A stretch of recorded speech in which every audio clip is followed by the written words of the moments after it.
Shovel Knight.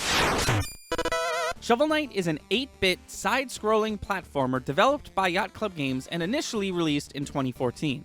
It shares gameplay similarities to Mega Man, DuckTales, and Dark Souls, but that's not what we're here to talk about. When it comes to indie games, Shovel Knight is the Mario, the proverbial face of indie games. Shovel Knight's Kickstarter goal was $75,000, and not only was that reached, but the campaign raised $311,502, completing every single one of its stretch goals. So no wonder Shovel Knight is in so many games. Since his debut in 2014, Shovel Knight, or at least a reference to him, has appeared in 32 other video games. Which begs the question, what's the best use of Shovel Knight as a guest character? Let's figure it out. So right away, we can probably do away with games that just reference him. So Sorry, Katana Zero, Just Shapes and Beats, Enter the Gungeon, Fight Night, Aegis Defenders, Crypt of the Necrodancer, The Reward, Tales of Aetherion, and Creepy Castle. I'm also going to disqualify Pixel Noir and Indivisible, because as cool as those games are, Shovel Knight is not in them yet. He's only been announced. I'm also going to disqualify games where he's not playable. In Azure Striker Gunvolt 2, he's just a boss fight. Not to mention you need the amiibo to fight him. Oh yeah, did I mention Shovel Knight has an amiibo? He and his 3 friends Spectre, Plague, and King Knight are the only indie characters to have their own amiibo. That's pretty exciting. Speaking of amiibo, Shovel Knight makes a non-playable appearance in Super Smash Bros. Ultimate as the first and only indie character assist trophy. Possibly the coolest assist trophy in my opinion, but still not playable. In Bloodstained Ritual of Night, you can technically play as Shovel Knight, but it's just a suit of armor that Miriam wears. It does change her controls to be more in line with how he controls, but ultimately it's just a costume. Shovel Knight makes a brief but pretty cool appearance in Yooka-Laylee, where he references the fact that he's not used to being rendered in 3D. Neat!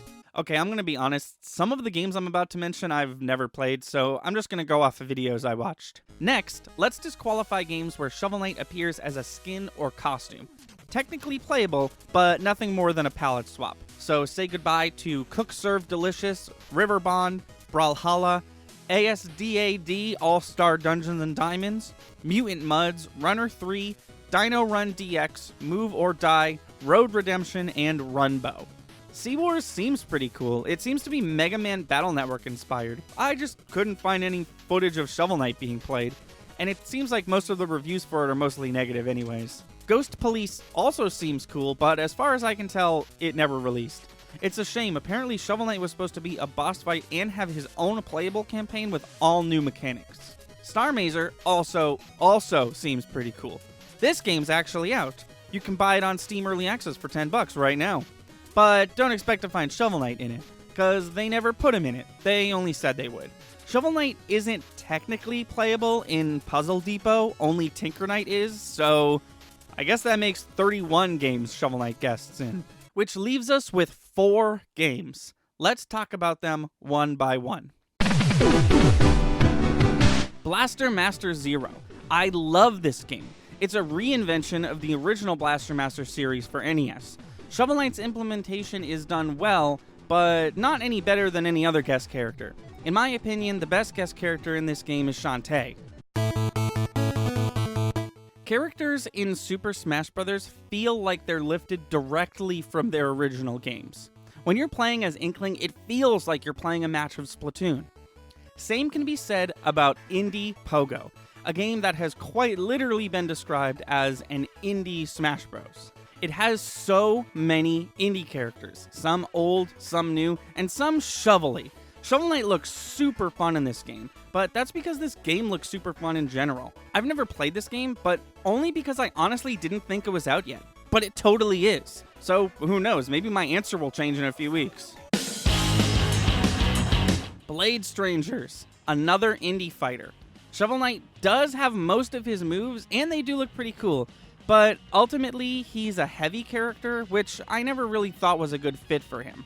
Also, not to mention, he's one of the male guest characters in a game that was supposed to be an all-female game. And rounding out the list is our last indie fighter, Rivals of Aether. Another Smash Bros. Clone, and the best one in my opinion. Mechanically, this one is more similar to Smash Bros. It just doesn't have the caliber of indie crossovers that Indy Pogo has. It has mostly original characters with 2 guest characters, those being You-Know-Who and Ori from Ori and the Blind Forest. Rivals of Aether has 2 things that Smash Bros. Ultimate doesn't have: a playable Shovel Knight and an engrossing story. And where my only complaint lies is in how the guest characters weren't really implemented well into that story. In fact, they weren't really implemented into the world at all. They're just sort of there. Now, after taking everything into consideration, I choose the winner to be Indy Pogo. Even though I've never played the game myself, the prospect of quite literally a Super Smash Bros. For indie characters is super commendable. Super Smash Bros. To me has always been much more than just a fighting game.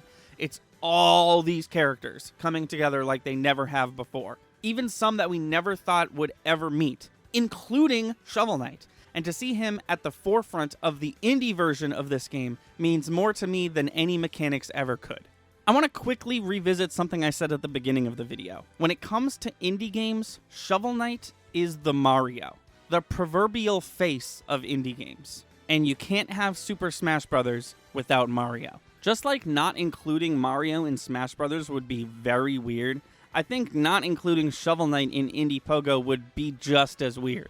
I think both of those exclusions would be pretty newsworthy.